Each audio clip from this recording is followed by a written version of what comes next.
Thought Bubble Audio.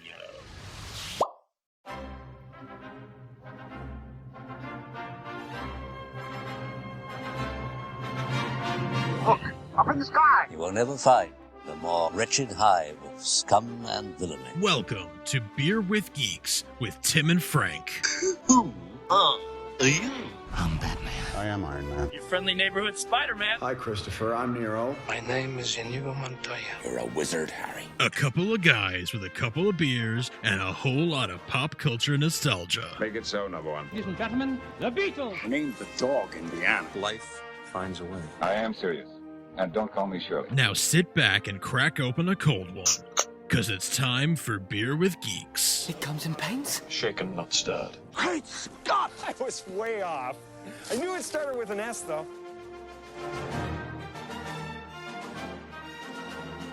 Hi, and welcome to Beer with Geeks, where two geeks geek out with beer. I'm Tim, and with me, as always, is my man who's faster than a speeding bullet, more powerful than a locomotive, and is able to drink a beer in one sitting. It's Frank. How are you today? Able to drink beers in a single gulp. I didn't even say one gulp. I just said in one sitting. In one sitting, like yeah. You could, wow. You could nurse that one beer for an hour. For all I care. Exactly. How are you today? I'm doing all right. It's quite toasty as we're sitting here in a heat wave, but trying to keep cool and drinking a cool beer to help with that. That's good. What cool beer are you drinking in this heat wave, Frank? So I recently had the Sam Adams Porch Rocker, which has been a favorite of yours and mine for a long time now. This is another Sam from the summer variety pack, which is the Lawn Chair Lager. Oh, that's new. Yeah, it's right? new to me. Yeah, yeah. And it's great. It's super refreshing, super light. It's not, the Porch Rocker has gotten more and more lemon flavored over the years. It's a little zesty now. Yeah, it's got way more zesty and like sweet. Like there is more like lemon juice in it than I think there used to be. And I think they change the recipe a little bit every year, and they get like local lemons and stuff. So it's different every year. Porch Rocker. This is more like. This might overtake the Porch Rocker as like my favorite from that variety pack, honestly, because it's just like a refreshing lager that is balanced and not too sweet, not too hoppy. It's just sort of a great like cold beer for a summer afternoon. Like it's I'm really digging it. And I don't know if they're going to sell it in six packs on its own or not. I was going to say, can I get it in a six, or do I have to get the variety pack? I don't know. I've only seen it in the variety pack, but that used to be the case with Porch Rocker too. And then that was so popular, they started selling six packs of it. So true. I don't know, but so far I've only seen it there. Someone, I'm sure, please correct us if I'm wrong about that. But I've only seen it in the variety pack, and if I have to buy another variety pack to get more of it, I guess I will, because I like the other beers in it too. So. That's good. What's it called again? The Lawn Chair. It's called the Lawn Chair Lager. That's nice. That's good. Yeah, that's good. I like that. Yeah. I'm also drinking a beer that is nice for this really toasty day. There is a brewery close to where I used to work, and that brewery is called the 10th District Brewery, and they sell a very, very nice watermelon wheat. I've talked about this brewery on the podcast before. It might have been last week. I can't remember. Maybe the week before, but they don't really name their beers anything special. It's just like, this is the kind of beer it is. You want the India Pale Ale? That's what you're going to get. Like almost like a movie where they're like, I'll have a beer. And you're like, okay, that's fine. Cool. It's a beer. So this is just the 10th District watermelon wheat. And I like it because it's not overly watermelony. Like you said, the Porch Rocker can get a little too lemon. It can get a little bit too lemony. But this watermelon wheat has a really nice blend of just kind of traditional watermelon, but also a Hefeweizen,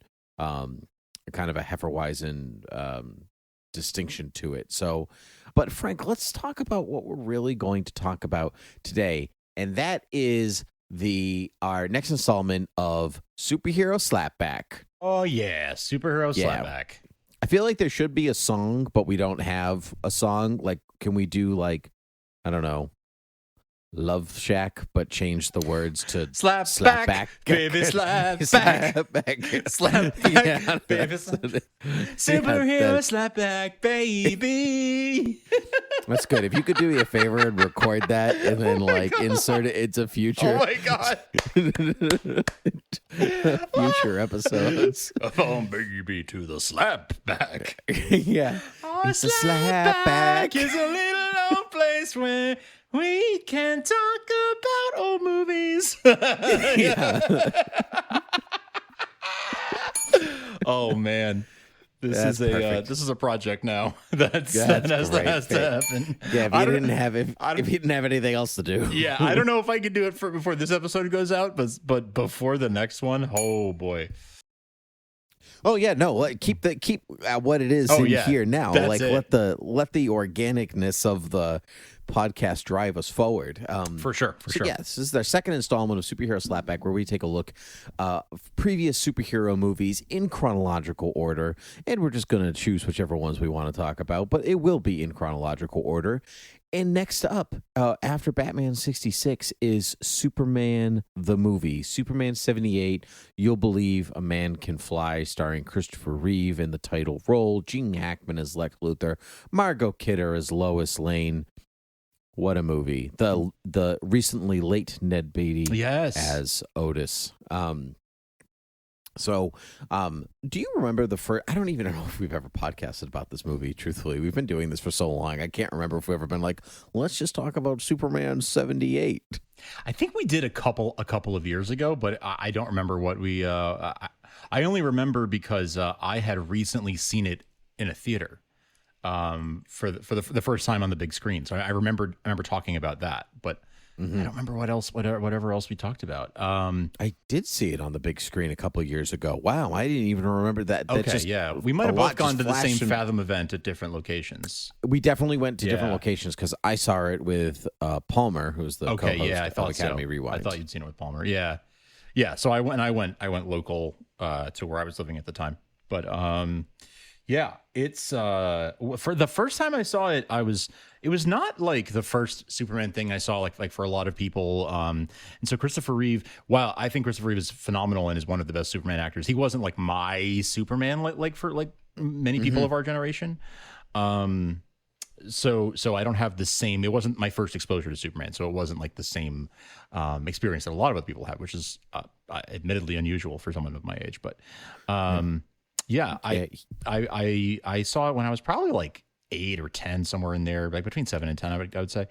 So I was already well versed in Superman, and when I saw it, it was my first encounter with different takes on the same story, like different takes on the same character, and there being differences, like sort of somewhat significant differences, like the idea that he was in the Fortress of Solitude for like 12 years, or the idea that he can spin and change costume, in a manhole cover or whatever. Things like that. I was like, he can do that? Those are powers Superman has? Why did I never see that with George Reeves or the cartoon? Or, so it was my first budgets. Because budgets. Special effects. It was my first time with that concept of like, this is a different, it's the same, but it's different. Why are they changing things? What's that about? And it was like, yeah, it was a thing that I had to like learn, like, well, there's different, they do this in the comics too. There's different versions of this character. There's different stories told with the same characters, and sometimes they take some liberties. And that was my first exposure to that sort of concept at a young age. No, I think that's important when you're a superhero fan, and then you continue, like, I guess you continue to be a superhero fan, right? I think it's important to see different iterations of the character, so you like don't get stuck in like thinking about things in just one particular way. And so I mean that's my hot take on superheroes. Check out all the versions, particularly when you're young, because when you're young you'll see more and more when you're young, you'll see more and more variety, and then that variety is the spice of life. I I was just thinking, while you were talking, I was trying to think like what my first introduction to live, just to Superman was, and I don't think it was Christopher Reeve either. I think that it was my first introduction to Superman, I think, was either the Fleischer cartoons. My first introduction was either the Fleischer cartoons or the New Adventures of Superman, like the really short episodes from like 66 to 68, because there was a bunch of VHSs at Blockbuster when we were kids, and so we would rent like the Batman one and the Superman one, and I remember watching like Superman versus Brainiac when I was a little kid, and I'm pretty sure that's the first Superman I ever saw. It was either those or Fleischer. Really? Superman versus Brainiac? Now wait, wasn't Superman versus Brainiac already after Superman the Animated Series had been on for a little bit? No. I'm sorry, not Superman, not that one. I'm talking the show from the 60s. Okay. It looked like Super Friends. That's the Ruby Spears cartoon, I think. I don't think so. No? Actually, Ruby Spears was the 80s. Okay. And so, because I did a little. You know what I'm talking about. So I wasn't really taken with Superman right away in that time. But I do remember getting the Chris Reeve movie on VHS. I want to say it must have been for some anniversary edition. Like maybe it was the 20-year anniversary or something like that, because came out in 78, so maybe like in 98 or something like that. My brother and I got the VHS, and it was like the quote unquote director's cut. So we got there were additional scenes, like when he goes down into the subway and Lex like tries fire and ice and bullets and all that stuff.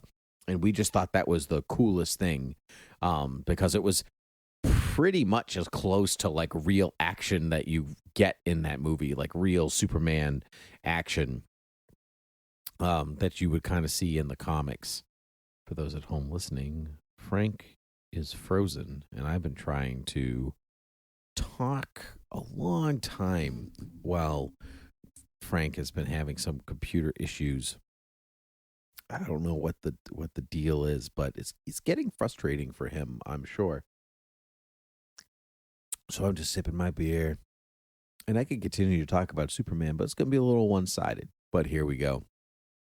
So Superman the movie opens up on Krypton, which we see as more of an ice planet than just kind of a futuristic, maybe like Flash Gordon kind of vibe. They tried to go in a different direction than what Star Wars had just thrown out, and kind of changed what space could possibly look like. And it definitely fits a little bit more the Richard Donner Krypton, as Marlon Brando says, it fits a little bit more into like classic sci-fi. It fits a little bit more into classic sci-fi looks, right? Like it's like here are the big robes, and like apparently in the future we don't need pants, we just need robes, because everyone likes a healthy breeze, and even though it seems to be very cold there, so it's a choice that was made.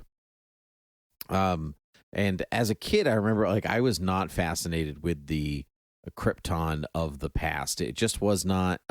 It was just visually, it wasn't interesting as a child. Now I think it's cool. Yeah, the Krypton stuff when I was a kid, I wasn't too keen on it as a kid either. And like I didn't have an appreciation for who Marlon Brando was and things like that. But I was sort of put off by like, why are there just people walking around in like the robes, like you say.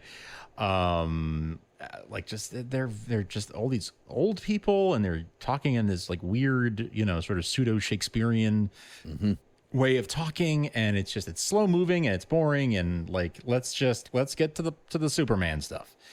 Like that's how I felt as a kid. Now as an adult, I actually love the mythology behind Krypton stuff in various forms, right? Like in not just from this movie or this franchise, but like from all over the Superman mythos. I love the Krypton stuff, but as a kid, I just was, my first few times seeing it, especially, I was like, this part is slow. Can we get to the fun part? Yep. Get to Superman. Right. It's funny how your tastes change when you're an adult or something. Because like I find what I'm most intrigued by when I watch Superman now. I just watched it before we actually decided to do Superhero Slapback. I watched it. I was in the mood, and my wife had never seen it. And it was one of those, like, I'm just going to watch this, and if you also want to watch along, feel free, but I'm not changing the movie. Sure. This is on, it's staying on, so join me or don't. That's right. And it was around, I started at together we started at the, like, he enters the Daily Planet, like, part of the movie, and she was just like, he's so likable and watchable, and, like, she couldn't get over, like, how, like, charming Christopher Reeve was in and out of the suit. So I ended up going backwards, like, and like showing her like bits of the Krypton stuff and the stuff at home, just so she'd have a little bit of context for what stuff, like why stuff was happening. And she was like, it's a little dated. And I agree with her. It's like it's a little bit more Flash Gordon than Star Wars. Sure. So that but the ice stuff is still, I think, pretty interesting. Yes. As an adult, I'm with it, and I'm with the stuff with the Daily Planet, and like that's the stuff that I find more interesting now as an adult. Like, not that I don't like when he dresses up as Superman, but I don't need to have him dress up like Superman to enjoy the film.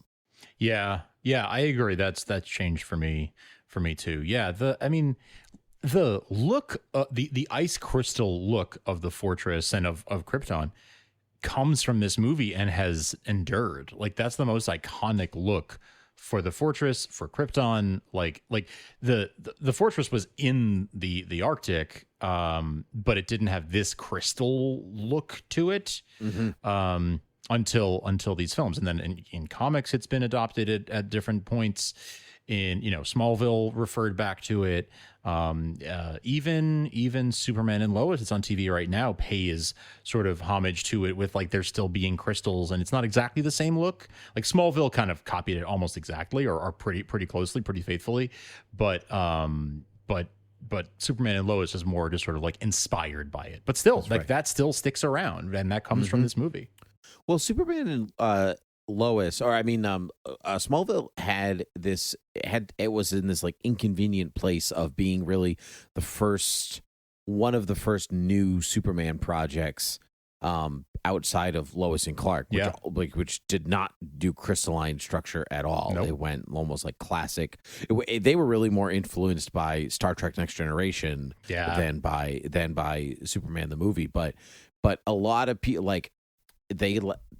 Smallville, for whatever reason, had to like really fight against the current of the Chris Reeve movies for a lot of it, and like how much do you adhere to what had come before and how much you didn't. And so I actually think having Smallville do the ice fortress with crystal or like Kryptonian crystalline technology, that's the thing that like almost makes it stick around even more, because now you're seeing it in 2 live action iterations.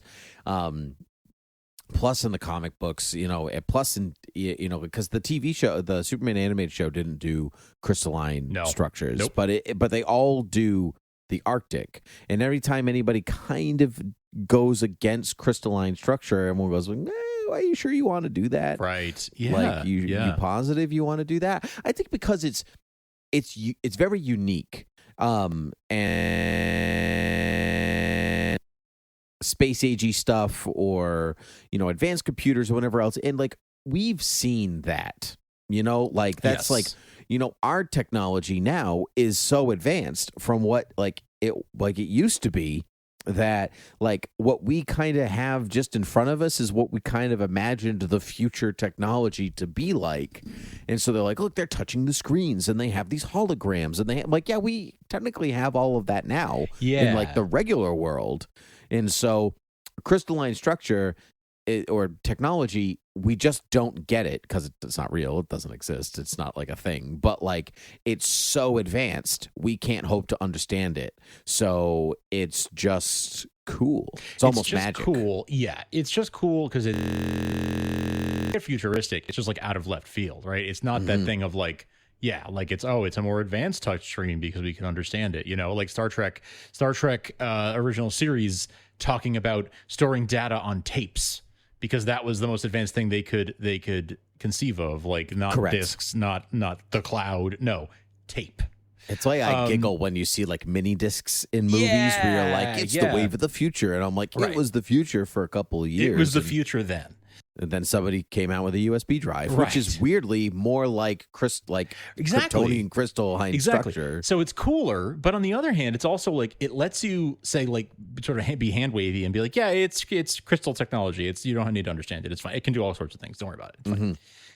It can build a fortress in the middle of the Arctic. It can store a hologram of a dead man. It can do all sorts of things. Don't worry. Yeah. And you know what? That's fine, because if in a movie where you're like, you can believe a man can fly, arguably you're going to have to believe a little bit more than that. Yes. And that's what I think is what I think is kind of pressing and telling.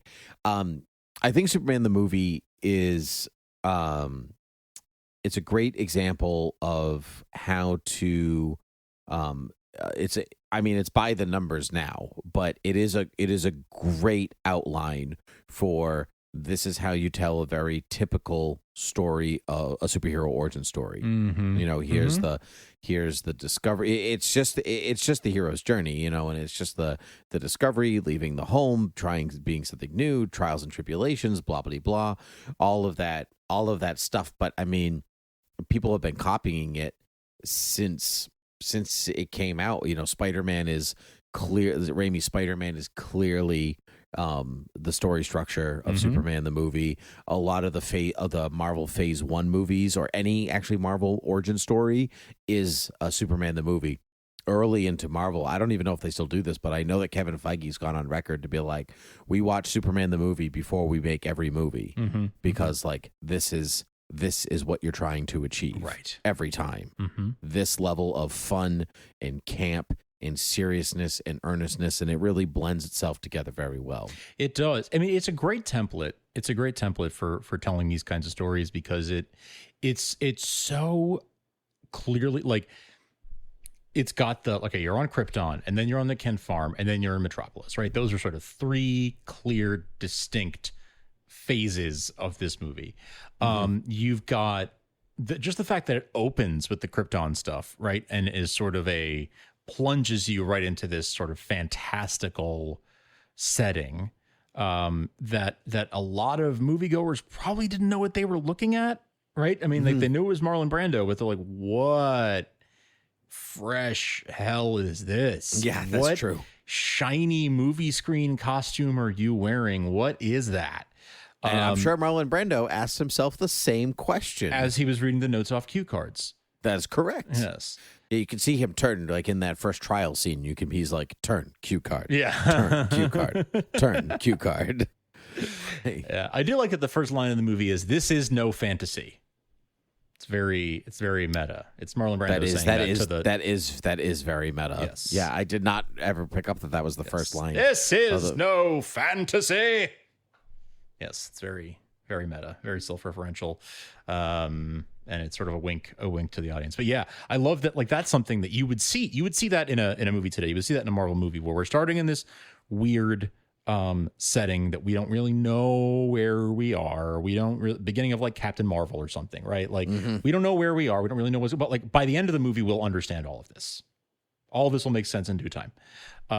And this movie does that. And that's like, it's not even in media res. I mean, it is, but it's more than that. It is plunging you directly, and not only into the action, but into a new setting that you're about to figure out what you're seeing, and the significance of it will really pay off as the movie goes on. Sure. The 70s was an era of film where they didn't stop to explain things to an audience. You notice as the decades progress, there's more of a care that you have to stop and tell the people in the audience, like, okay, everyone, now this is what's happening in the movie so far, in case you haven't been paying attention. And they didn't do that in the 70s. They were like, you're not paying attention? Too bad. Yeah. You are paying attention? Good. Keep up, because we're not going to stop to tell you things. Exactly. We're not going to hold your hand. Speaking of things that happened a lot in movies in the 70s, we were just talking about this on Superman and Lois TV Talk a little while ago, but another thing that happened a lot in the 70s was a lot of ADR, right? Because the sound on so many movies in that era, I don't know why. I don't know what it was, but this audio, the sound on so many movies in that era is just horrendous. Like, it's so bad. And so much stuff they would try to cover up with ADR. And so, like, I don't know if it's because there was so much noise on set, if there were planes flying over, if there was, if it's a rainy scene, you got the rain machine making noise, whatever. And so they would ADR it out. The actors would re-record the dialogue over the footage. Like in a recording studio, they would re-record their lines along with the video footage they'd already shot. And in this movie, there's a lot of that. There's a lot of things where it's clear that, like, Glenn Ford or whoever, like, redid his lines. And when young Clark, like teenage Clark, is talking, his lines are ADR'd as well. And for the longest time, I was like, wow, it's amazing how much this guy sounds like Christopher Reeve. Guess Tricks. why? Tricks. They replaced Jeffy's voice with Christopher Reeve. That's why. But it just didn't faze me because, like, everybody looked like they were lip syncing. So, like, it didn't occur to me that, like, oh, it's because it's not his voice at all. Right. If everyone's re-recording their dialogue anyway, he might as well have Christopher Reeve re-record his. So you never hear Jeffy's voice, I don't think. You just hear Christopher Reeve.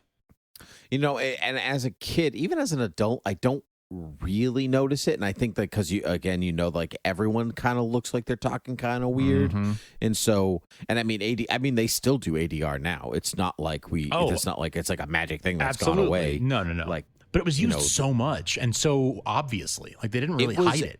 One, it was used obviously, but two, it was not, they used it when you probably didn't have to use it. That's what it seems like. And you took film class, more film classes than I ever did. Like, do you know why that is? Like, did you ever discuss that? It was just the style choice? It was just the style of the day because the audio in the audio in the studio was going to be cleaner than anything that they recorded outside. Like, that was just that. I guess it's when they're on location. that happens the most. Yeah, because a set you can control, right? And but like, if it's outside and there's even a slight wind or outside noise or somebody honks a horn all the way down the line over there, you're just not going to get the same sound. And we still go with it now. If you try to record a movie on your phone outside, oh sure, like, it's just a controlled environment. It's just a lot easier.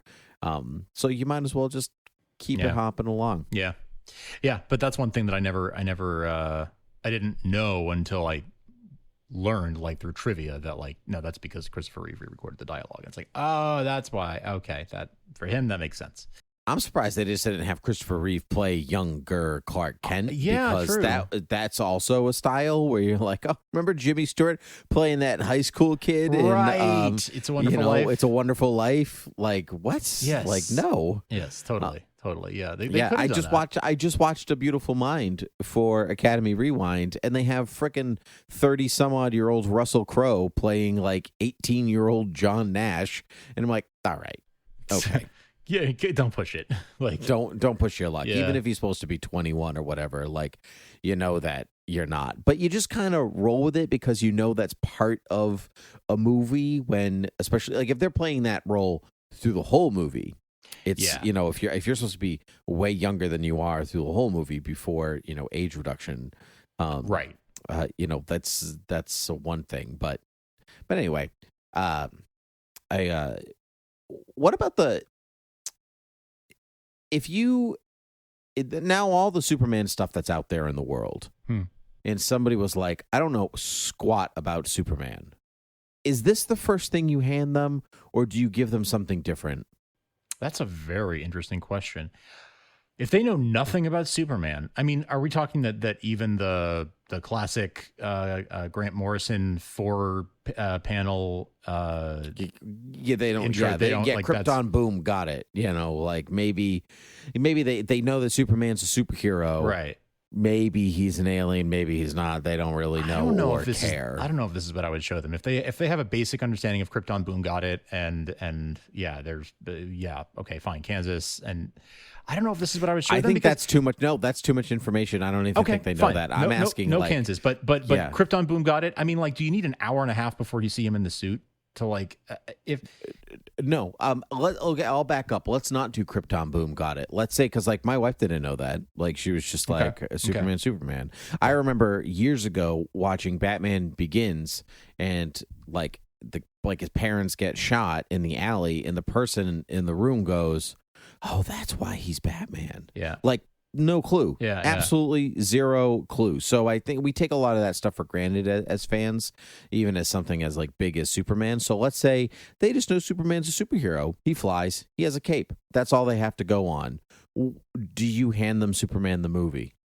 I think for a lot of people of our age and younger, I wouldn't. Because I do feel like it's dated. I do feel like it might be hard for some people. Again, like young millennials or Gen Z, like this might be too dated to be relatable. I agree. I think it is. I love it. I love it. But like I love Jaws, which is also really dated. Right. You know. Right. Like so, it might just be too dated to be like. There's enough antiquated stuff in it that might distract somebody. Again, depends on their age, depends on their sophistication. If they're like a big movie buff and they just like movies and they can look past that, then yeah. But otherwise I might show them like the All-Star Superman animated movie or episodes of Superman the Animated Series, or for a live action choice I might show them some episodes of like Superman and Lois or Lois and Clark. Yeah, even Lois and Clark, I think is even more dated. It's dated too. In some ways, it's more dated than a movie that's older than them. Very 90s. Yeah, I'm with you, and I like Man of Steel, but it's not the most compelling version of Superman, and so I really wouldn't want to introduce somebody who didn't know anything about Superman. This is not what I would hand them first. I would not hand the Man of Steel, and it's sort of Superman on hard mode. You know? Yes, and that's a Superman for a particular time, for a particular place. But but if you're looking for a general scope of a character, it's probably not what I would hand them. And neither is Superman 78. I don't think. I think it was for a long time, right? I think for up until maybe 10 years ago, I would have said, yeah, that's probably the best sort of reference material. But I'm not sure that we're now far away enough from it that without a lot of caveats, it might not hold up to a totally new person with no background on the character. Correct. I think it stands out for its charm, in a lot of ways, its sophistication of character. Yes. But as a does it hold up type film, like I wouldn't hand somebody Batman 66 and be like, here's Batman. No, right. Like I just wouldn't do. It's a particular type of iteration of that character for a particular place. Though I do think that I would be more inclined to be like, here's a couple of clips of Chris Reeve doing his Superman thing. Yes. Like I might show like the helicopter sequence to like the end of that night, like his first night on the town. This might be like, this is a good example of Superman. Like, yeah. And I might show somebody, if they already knew Krypton Boom got it, something about growing up on a farm and then he becomes a reporter. Like if they just know even just those 3 sentences, without knowing Martha and Jonathan Kent's name. Just like, yeah, I think he grew up on a farm or something. I don't really know. I saw enough of Smallville that there was a barn. Like, maybe that's it. I might show them Superman 2 at that point. Be like, all right, you know the origin story, at least in principle. Here's a good, like, he's already Superman, no origin stuff. Here's him fighting these villains. That I might show somebody who already has basic understanding of the character. But as far as like showing somebody with coming in completely blind, it would have to be I'd have to think like this is the right fit for this person because I know that they'll appreciate it. That's a great point. And if they've never seen, if they don't know anything about Superman, I would hazard a guess that cartoons are also not their thing. That would always be my thing. So I wouldn't automatically drift towards, All-Star Superman or something like that, or the 90s show, or even some of the other DC animated films. Like, it's actually a tricky question. It is a tricky question, yeah. I might show the pilot of Superman and Lois. If you really want the most up-to-date version of Superman, this is it. Like just chronologically, this is the newest one. Yeah. That would actually be high on my list if someone wanted to see a live action and they wanted something, modern. That's not just because it's the newest thing. I think it's, it's more representative, I think, than some of the other things we talked about, and I think that might be what I would go with. But yeah, it's tough, and it kind of, that's kind of interesting that like, it's interesting that like there's nothing else that I would really want to show them that says something about like the amount of like there's tons of like I could show them Batman 89, I could show them Batman Begins, I could show them and then we can go into animated stuff too. But we could argue we will argue the merits of those when we get to those movies, but there's not that many options for Superman, which is weird because there's tons of Superman. There's tons of Superman material media out there, right? Absolutely, but tons. Relatively few of them are actually good starter material. That's correct. A lot of them, or not even just starter material. That's a good, and not only that, but so few of them you can call have outlasted time. Some things are just a little bit more. Some things are just a little bit more like, oh, it's definitely the 70s, right? And like Superman 78, it's definitely the 70s. Yeah. It's it's not like, oh, maybe I just didn't see a cell phone. It's it is so of its time, and I sometimes like that because I like seeing like, oh, it's Superman in the 70s. What would that be like? And if you think of it like that, then you've got it. Sure, but I love it though. That's not to diminish. I don't think this is to diminish. In no way. In no way to diminish it. No. I love it so much. I think I like it more than Superman 2. I do too. Is what? I do too. You? Yeah, I do. Yeah, I Superman 2. So many people are like, oh my god, it's even better than the first one. I'm not sure I actually agree with that. I don't think so. It's certainly more action oriented than the first one, and that one also gets copied quite a lot for its choice of power and not power. We'll talk about that at like when we get to that one. It actually might be the next one. It came out in 1980, I think. But did anything come out in 79 that's on our list? I don't think so. I don't think Alien's going to be on our list. So yeah, no, it should be, but it's not really a superhero movie. I don't know if it's not going to be. Consider that a superhero unless movie. we change Superhero Slapback to Sci-Fi Slapback, then we're not going to do that. So. Yeah, that's true. Yeah, exactly. That's so, true. Frank, what a lovely conversation that we will now wrap up by telling where they can find us. Yes. You can find us at thoughtbubbleaudio.com. You can find this show at beerwithgeeks.com.